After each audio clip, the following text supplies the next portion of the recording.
At 6. Well, police say it started with a traffic stop and ended when officers arrested 55-year-old Tom Stevens and his 76-year-old mother, Suzanne. They're accused of battering a police officer and resisting arrest, but then police rushed Tom to the hospital. WSBT's Kelly Stopczynski is live in the 1500 block of Sunnymead. That's just east of Twickenham. Kelly, what happened here? Well, Jennifer, police tell me that, sources tell me that somebody spotted his pickup truck cruising a nearby street last night around 10:30, and his lights were off. They spotted Stevens in his truck. Well, then the officer decided to follow him, and he tried to pull him over here at the intersection of Sunnymead and Twickenham. He apparently turned down Sunnymead and stopped in front of his own house. It's the white one with the swing on the front and the brick chimney. But somehow during that arrest process, both Stevens and the officer were hurt. We did hear a car come quickly down the street. It was enough commotion to get people who live in the 1500 block of Sunnymead out of bed. I looked out the window and there were this whole street was covered in cops and ambulances and all that kind of stuff. We did eventually see them put somebody in the handcuffs and take them away. That man is Tom Stevens. These are pictures from the South Bend Tribune of him playing in a local golf tournament.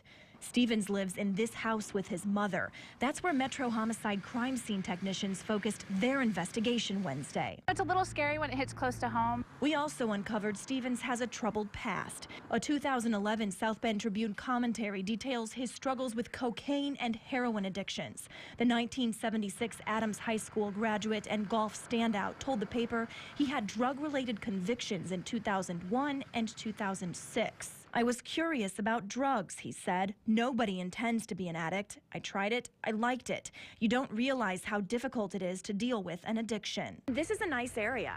Very nice. That's the worst part. What happened here Tuesday night upset neighbors. They've already had a string of burglaries, and police have stepped up patrols in the area. Breaking into houses while people are there, breaking into garages, cars, over. It's like an every night kind of thing to where we don't really feel safe anymore. Nervous, scared, you know, and I just want it to be over with.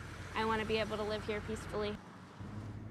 Some family members who were at Stevens' house about 90 minutes ago told me he is still in the hospital in a medically induced coma tonight and told me it's not looking good for him. Metro Homicide still investigating. They're handling the case because he was hurt in a situation where police were trying to arrest him. That's common to have them investigate in a case like this. Commander Tim Corbett told me investigators have a focus and direction in the case, but he stopped there, saying that he can't say any more because it is an ongoing investigation. We still don't know, again, how Stevens or the officer were hurt or specifically how bad their injuries are. Stevens is still in the hospital, as I mentioned, and in police custody tonight. The officer's name has not been released. Jennifer. Kelly, so what can you tell us about Tom Stevens' mother, Suzanne? You know, I just got off the phone with the jail a few minutes ago. They say she is in the process of bonding out right now. Some family members that were here told me they were going to get her, and I can confirm that she will be out of jail any minute. And we don't know exactly what she's accused of doing to officers, obviously arrested for battery and resisting an arrest. And so she is bonding out. Her bond was set at $250. The prosecutor's office says it is making a charging decision for both her and her son. Jennifer. All right, Kelly, thanks.